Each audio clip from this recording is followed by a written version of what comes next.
Everyone believed they already knew Pastor Travis Greene, a man admired around the world as a pillar of faith, a voice of hope, and a spiritual leader whose presence on every stage seemed unshakable. But the moment the door to his private life finally opened, everything people thought they understood about him began to fracture, because when his wife finally spoke, when she allowed her truth to break through years of silence, it felt like the ground shifted under the feet of everyone who had ever admired him, revealing cracks in a picture-perfect image that had gone unquestioned for so long. She spoke calmly, not with anger but with exhaustion, and as she did, it became painfully clear that the story the world celebrated was not the same story she had been living behind closed doors. For while people saw a strong spiritual leader guiding millions with his songs, sermons, and public testimony, her reality was filled with silent pressure, hidden conflict, and unspoken emotions that grew heavier with every passing year. She said that behind the joyful family photos, behind the smiling children, and inspirational captions, behind the moments that looked like pure peace, there existed a quiet storm, one made up of unresolved arguments, emotional distance, and promises that never fully materialized. She felt as though she was living two lives, the polished life the world adored, and the private life she had to endure.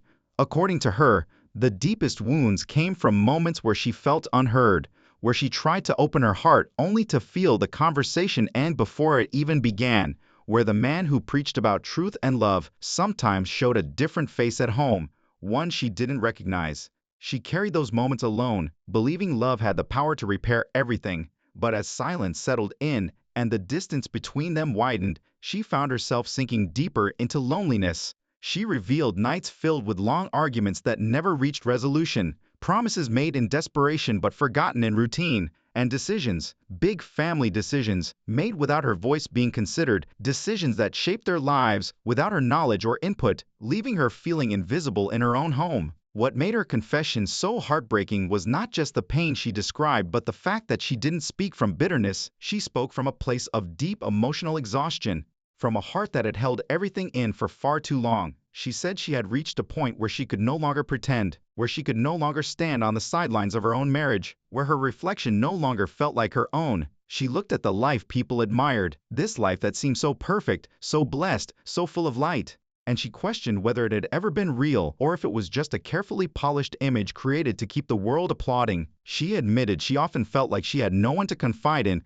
because everyone only saw the public version of their marriage, the version where everything looked perfect, where every smile felt sincere and every photo looked full of joy. Meanwhile, the pressure inside her heart kept building, each ignored conversation and each broken promise adding another layer of pain until she reached the breaking point. She said that one day, after years of holding her emotions hostage, she could no longer keep the truth hidden. Something inside her gave way, and she finally chose herself, her peace, her voice, her sanity. She didn't speak to expose him or destroy him, she spoke to survive. And once her truth touched the public, it was like a storm that had been silently brewing for years suddenly tore open. The world that once praised him felt shaken, confused, unsure what to believe, because her story revealed that the problems didn't appear suddenly. They had grown quietly, silently, in moments so small most people would dismiss them, yet each one carried weight, pushing her further toward emotional collapse. She said that many of their deepest issues came from decisions made without her knowledge, financial choices, personal plans, emotional boundaries crossed without warning, and every time she was excluded, she felt her voice fading more. She described watching life move around her, feeling like an outsider looking in at decisions she should have been a part of, and the pain of being married to someone who seemed honest in public but felt distant in private left her questioning her worth, her marriage, and even her faith. She said fame wasn't to blame, nor were fans, nor was the ministry itself. The real issue, she insisted, was the growing divide between the man the world saw and the man she lived with. She said there were two versions of him, one crafted for the public, polished and powerful, and one behind closed doors who carried unspoken frustrations, unresolved wounds, and behaviors that didn't match the image projected on stage. And over time, those two versions drifted further apart until the gap between them became too wide to ignore. Her revelation wasn't just a confession, it was a cry from a heart that had felt invisible for far too long, a plea for truth in a world that only saw perfection. And the moment she spoke, everything began to change. Not just for her, not just for him, but for everyone who believed they could see a whole story through a single picture. As Pastor Travis Greene's schedule grew busier,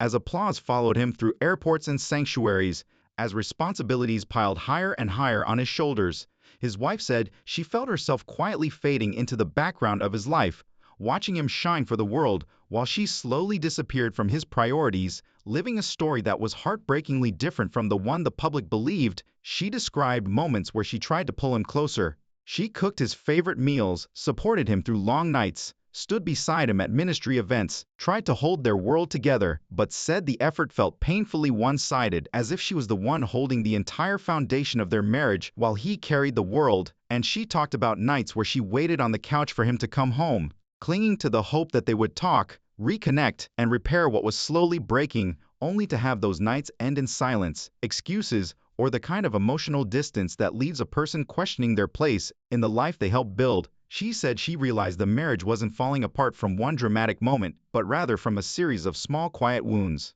Moments that most people would ignore, but that repeated again and again until they became heavy enough to crush her spirit. She said she watched him preach about love, forgiveness, and transparency, but often struggled to see those same values inside their home. And she questioned whether he truly believed what he preached or whether he had become trapped inside an image he was desperate to protect. What makes her story different is that she never rushed to expose anything. She spent years trying to understand her own emotions, years gathering the courage to speak, years living between two versions of reality: the polished one the world celebrated and the private one she endured. She revealed the emotional weight that built up over time, the loneliness that crept in even when he was sitting beside her, the hollow feeling she carried even when they smiled for photos, the sense that the emptiness inside her was growing louder, heavier, more impossible to ignore. She even admitted that sometimes she looked at their family pictures and felt like she was staring at strangers, because the happiness captured in those frozen moments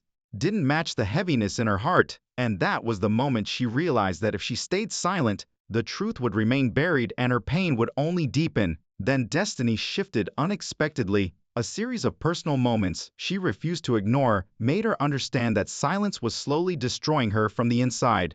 So she finally chose the hardest path imaginable. She decided to speak her truth, even knowing the storm it would unleash. When she went public, the reaction was instant and explosive. Social media erupted in shock, disbelief, and fierce debate, as fans who had admired him as a flawless spiritual leader suddenly found themselves questioning everything they thought they knew. Supporters defended him, others stood with her, and many were simply stunned, unsure how to reconcile his powerful public image with the deeply painful claims being made. News outlets immediately picked up the story, amplifying it across television networks and online platforms, dissecting her words, interviewing insiders, and analyzing every possible detail as the situation evolved. Suddenly, this wasn't a private marital struggle anymore. This was a national conversation. Inside the ministry, tension grew quickly. Staff members and associates felt trapped in the middle, confused about what to believe. And insiders described an atmosphere filled with uncertainty, where loyalty, trust, and personal opinions clashed behind closed doors. And here's the shocking part.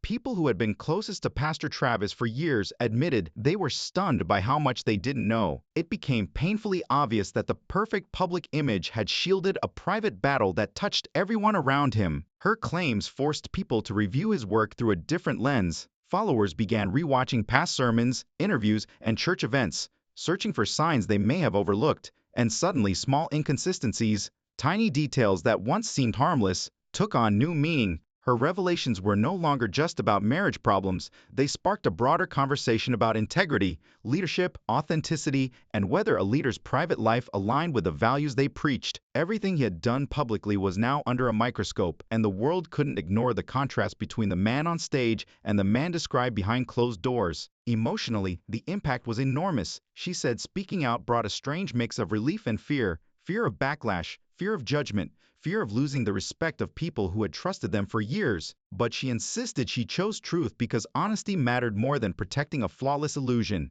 She described her experience as an emotional storm, a battle between anxiety and liberation, carrying hope that her words would encourage others to choose honesty, accountability, and self-respect even when the cost felt overwhelming. The public reaction, the ministry tension, the emotional unraveling, all of it collided into a turning point where, for the first time, many people saw the hidden cost of fame, influence, and living a life where the public sees everything except the truth. They saw, perhaps for the first time, that even spiritual leaders who seemed to have perfect lives, perfect smiles, and perfect families, often fight battles behind closed doors that no one ever imagined. And the craziest part was that despite all the chaos breaking around her like a storm she never asked for, she said she felt a surprising sense of strength rising inside her. A strength she didn't even know lived within her until she finally told the truth. Speaking her heart out loud became the very thing that helped her reclaim her voice, her power, and the peace she had lost piece by piece over the years. And as conversations exploded across social media, newsrooms, podcasts, church circles, and private messages everywhere, one truth became impossible to ignore. This story was far from over. Every revelation she shared opened new doors to harder questions, deeper reflections, and a clearer understanding of what truly happens behind closed doors when the world is only shown a carefully polished version of reality. And destiny truly took an unexpected turn once her truth finally came out, because the story stopped being only about a marriage and transformed into a broader, more painful conversation about trust, leadership, accountability, faith, and the complicated human layers of someone millions had admired for years. People began to see something they had never seen before, that even those placed on pedestals could be broken, confused, hurting, and imperfect. And this is where it gets interesting, because the reactions were not only harsh or negative. Some people found themselves rethinking how quickly they judge others, how they handle conflict in their own relationships, and how dangerously misleading appearances can be, especially in a world where social media highlights smiles but hides struggles. As days passed, the story unfolded like a long, emotional confession, revealing more layers than anyone expected, and people everywhere began asking difficult questions, not just about Pastor Travis Greene, but about how all public figures are perceived. How much of what we admire is real? How much is performance? And how much goes unseen because people are too afraid to speak? What began as one woman's deeply personal revelation suddenly became a lesson for millions about the power of honesty, the importance of transparency, and the courage it takes to speak when silence feels safer. She said the biggest lesson she learned through her pain was about courage, real courage, the kind that makes your hands shake, your stomach twist, and your voice tremble, but pushes you to speak anyway, even when you know your truth could crack the image the world has adored for years. She described feeling fear and doubt, but also feeling more empowered than ever simply because she was finally being heard. And she wanted others to know that silence may look peaceful on the outside, but it destroys you slowly from the inside. Her story reminded people everywhere that communication and honesty are not optional in relationships, they are oxygen, and without them, even the most beautiful connections suffocate. Her revelations also forced the world to rethink accountability, not just pastoral accountability, not just leadership accountability, but personal accountability. She said leaders have a responsibility not only to guide others publicly but to live with integrity privately. However, the shocking part was that many listeners realized accountability is not just a leader's responsibility. Everyone must practice it because trust is fragile, and when it breaks, the consequences ripple through families, friendships, communities, and even audiences who look at their leaders as role models. People realize quickly that faith cannot survive on image alone. Respect cannot survive on staged perfection. Leadership cannot survive on charisma. Everything must be backed up by consistent actions that match the values preached on stage and the behaviors practiced behind closed doors. Then she spoke about something even more human, more raw, more universally relatable. The way her emotions felt painfully ordinary despite the extraordinary attention the story received. She cried in private. She doubted herself. She questioned her worth. She wondered if she should have stayed silent. She blamed herself at times. But through all of it, she said she also found clarity, purpose, and unexpected strength rising from the parts of her heart she had long ignored. Destiny took an even sharper turn when she realized that speaking out wasn't just about exposing mistakes. It was about reclaiming her life after years of silence, reclaiming her voice after years of walking on emotional eggshells, reclaiming her inner peace after years of pretending everything was fine for the sake of protecting someone else's image. And as the world watched closely, something powerful happened. The conversation shifted from scandal to reflection, from judgment to lessons about love, truth, and human vulnerability. Millions began to understand that even people we idolize are human. They make mistakes, they struggle, they hide pain behind perfect smiles, and they sometimes lose themselves trying to maintain an image the world wants to see. This is where the story takes on a deeper meaning, because the saga of Pastor Travis Greene and his wife grew far bigger than controversy. It evolved into a story about courage, authenticity, emotional healing, and the complicated truth of human relationships. In the end, it reminded everyone that appearances lie, that image means nothing without integrity, that truth matters more than reputation, and that the courage to speak, even when your voice is shaking, can change lives forever. And what makes this story different, what makes it linger long after the headlines fade, is that it showed people everywhere that real strength is not found in pretending to be perfect, but in facing the truth, surviving the storm, and teaching others to do the same. By the time her story settled into public awareness, one truth remained standing like a lighthouse in the middle of it all. Transparency heals, accountability transforms, and courage, real courage, reveals the real story behind every smile the world chooses to believe.